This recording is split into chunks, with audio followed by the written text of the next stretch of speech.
Elulu nyezda jai chalongono kako muturunyo temporon aparani Canada emukaga akalona disilikaren alosta ikamuno poli longole loikara kaisomni alukanyeuni papalo idua ikany osodeta ibunga itona Aiyar Ajatar Emuudu akaolona longole atwanere abuda Ajore isnyaka ai nyakaro rekia tipetenoi lodeja imita kwatakany bon na nyono otmano barracks ida mamedio tungene nienda chama kintado le otmana boisi tengin Orama ngazimu pakani adomeni kitama taramakro bong tungangula tamari nyobo kamartere mara bebo kwa tengita tama kwa kini tungani ni korore ni ara tule amadi kwa kini eti kake agitare tai ami lo dene kwa kini tinya tamai taramak domeni kani erga ba orama ne gazi ikweni ai ebe rogon tungago unton ke ai na lo silo barakin ani na ba orama dim ikweni ai rogon ke ai ni unton tre barakin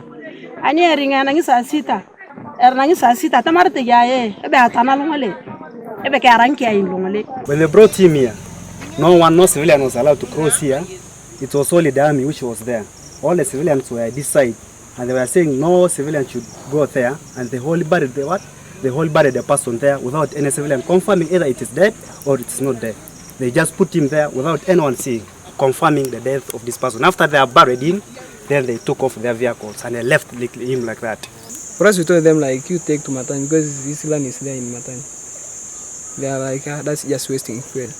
Apollo cholongelo si wano tamano chalo komuturunyo nyezida balebe la twan nyezde mame otorike de dio record loda kokom idara umo kinajura yare twenile mambo de diakarit mambo reni ara tomatin de moria akatare bono kote te alope akake mu mamu tari yelo bene awuyire be awuyire na amuyelo ndana awuyira buyo la kali buyo jik Apollo cholongelo C5 John Paul Codet anyezde bwe keria la jotmano barracks abudi mana ngono lude deuna achakara loma rotmano dinge talude jaso tomana boysongun noi ngono uda ikamera kida maria unada lupo. And I want you to serve the interests of the people, not the interests of individuals.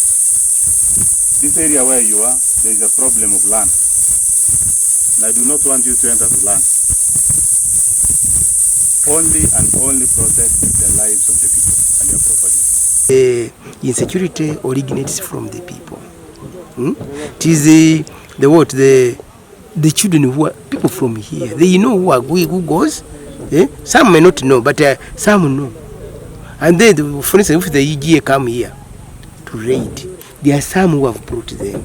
So my concern, if we are to peace, there are some people who are interested in peace. The Karimojong themselves, most of the elders should sit joined. Konyedo kode tanyezde boili pilojo kotao nepeka pugan alomuna ingarakine kale alatwan. Now we want the government to pursue this issue because the deceased that we have lost have left many people behind, especially the children. There are 5 children that are in school, primary 4 and primary 5. So we are totally against the injustice that occurred in Komuturunyo. Rabangon loka Ajore UPDF sa division anyesda balebe adaurkesa ikamuni silikare yaren ide tegiasa ingech emusagolo.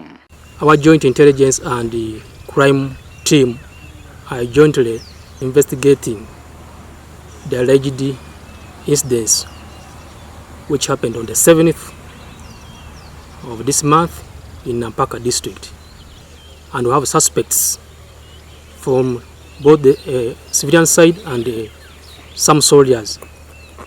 So the joint investigations will at opportune time pronounce to us the probable cause of the one Longol Paul who allegedly passed on during the arrests in Nampaka.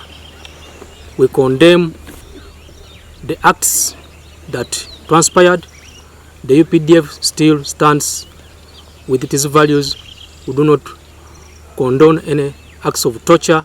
Godfred Eyoku, TV East, Napak.